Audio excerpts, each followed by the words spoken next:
Hello students.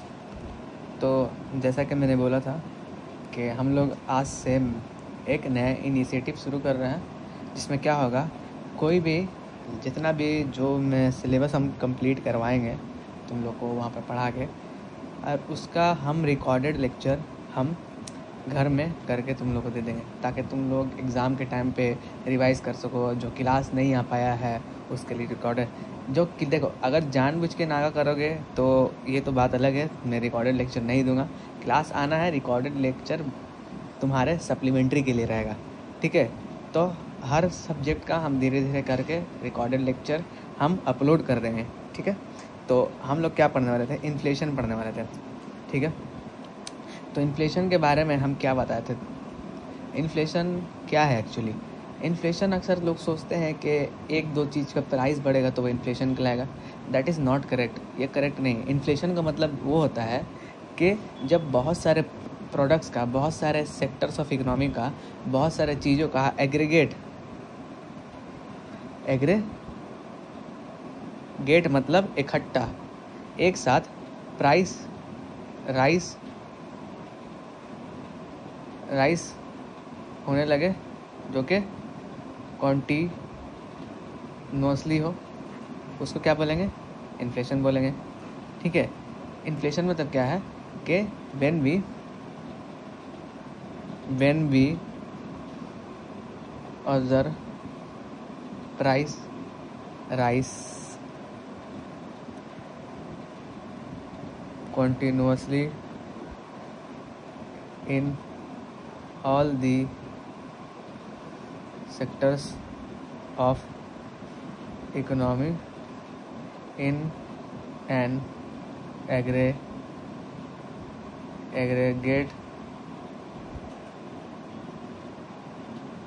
ठीक है। Handwriting में गौर मत देना, बस आवाज़ को सुनना। अगर हर एक चीज़ को धीरे धीरे करके लिखें तो बहुत टाइम निकल जाएगा, ठीक है। इन्फ्लेशन के बारे में बता दिए क्या होता है, ठीक है। तो इन्फ्लेशन आखिर होता क्यों है, इन्फ्लेशन का रीज़न क्या होता है, तो हम लोग पढ़ने जाएंगे factors of inflation. Factors of inflation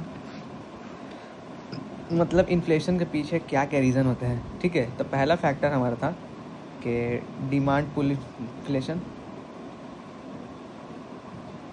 मतलब ये फैक्टर्स का ब्रॉड कैटेगरी है, डिमांड पुल इन्फ्लेशन, ठीक है। एंड सेकंड है कॉस्ट पुल इन्फ्लेशन, ठीक है। डिमांड पुल इन्फ्लेशन क्या है, देखो,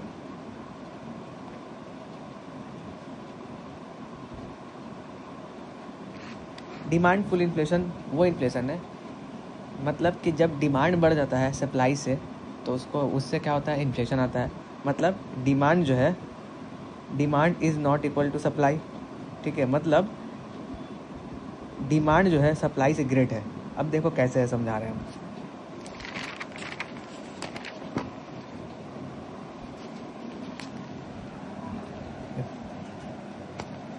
फॉर एग्जाम्पल, जैसे बक्सी स्वीट है,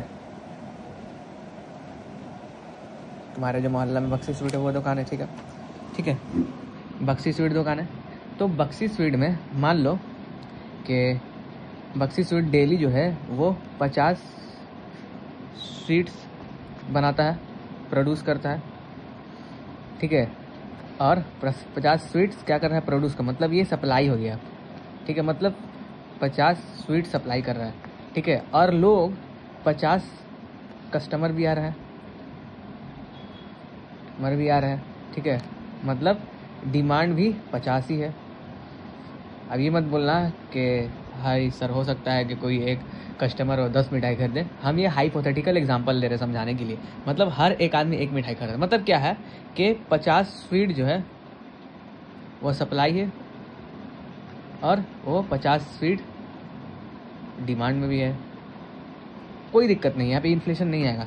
फिर एक बार क्या होता है कि हो सकता है कि मतलब बक्सी स्वीट का दुकान में अचानक से क्या हो सकता है कि ये आ जाए, कोई सेलिब्रिटी आ जाए, तो बक्सी स्वीट का दुकान का तो ये बढ़ जाएगा, भाव बढ़ जाएगा, ठीक है, भाव बढ़ जाएगा, ठीक है।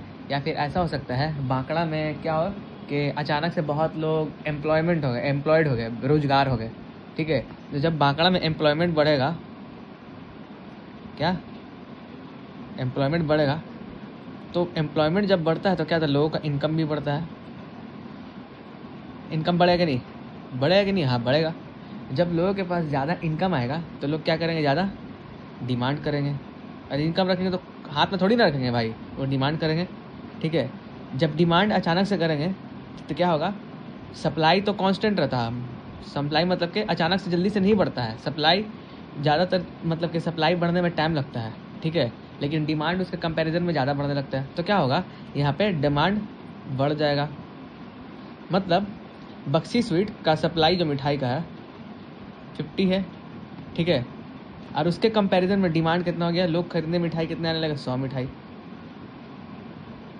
तो इससे क्या हुआ, डिमांड जो है, डिमांड ग्रेट हो गया सप्लाई से, ठीक है। जब डिमांड किसी चीज़ का बढ़ गया और वो प्रोडक्ट कम है तो क्या होगा, इन्फ्लेशन बढ़ जाएगा, इन्फ्लेशन बढ़ जाएगा। इसी को बोलते हैं डिमांड पुल इन्फ्लेशन, ठीक है। एग्जाम्पल देख सकते हैं डिमांड पुल इन्फ्लेशन का, एम्प्लॉयमेंट, ठीक है, गवर्नमेंट एक्सपेंडिचर, टीचर, और क्या हो सकता है कि पॉपुलेशन बढ़ जाना, पॉपुलेशन इंक्रीज़ हो जाना। मान लो बांकड़ा में अभी से आगे 10,000 लोग आगे बस गए दूसरी जगह से, तो 10,000 लोग बसेंगे तो वहाँ के वो लोग का ज़रूरत भी पूरा करने के लिए होगा। जब 10,000 लोग बढ़ेंगे तो बांकड़ा में सप्लाई तो उतना ही है, लेकिन 10,000 लोग एक्स्ट्रा के डिमांड करने लेंगे, तो इससे क्या होगा, महंगाई बढ़ेगा। ये क्या है, डिमांड पुल इन्फ्लेशन।